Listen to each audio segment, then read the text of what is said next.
অনেক সময় অনেক জায়গায় ঘটনা ঘটে, সেনাবাহিনী তৎপর হয় না। বাট এনসিপির ব্যাপারে কেন গোপালগঞ্জে এত তৎপরতা দেখা গেল?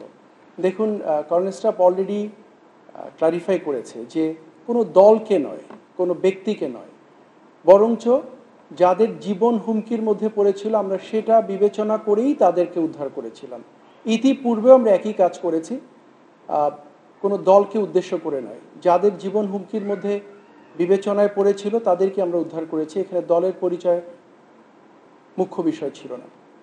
জীবন রক্ষার্থে এই কাজটি করা হয়েছে এবং আমি নিশ্চিত করতে চাই সেনাবাহিনী আয়ত্তের ভিতরে আছে, কাছাকাছি আছে, সেনাবাহিনীর দায়িত্বের ভিতরে আছে। ওই সময় কারো জীবন বিপন্ন হবে, আমি মনে করি না আমরা চুপ করে বসে থাকব। এটা যে কারো বেলায় আমাদের অবস্থান একই রকম থাকবে। সিনিয়র লিডারশিপের নির্দেশনা একই লাইনে দেয়া।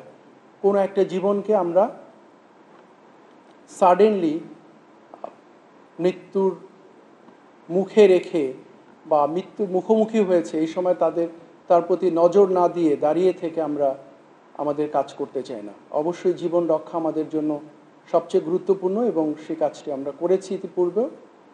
গোপালগঞ্জে আপনারা যেটা বলার চেষ্টা করেছেন বা বিভিন্ন সময় বলা হয়েছে যে এনসিপিকে টার্গেট করে আমরা তাদেরকে প্রোটেক্ট করেছি, ব্যাপারটা তা নয়।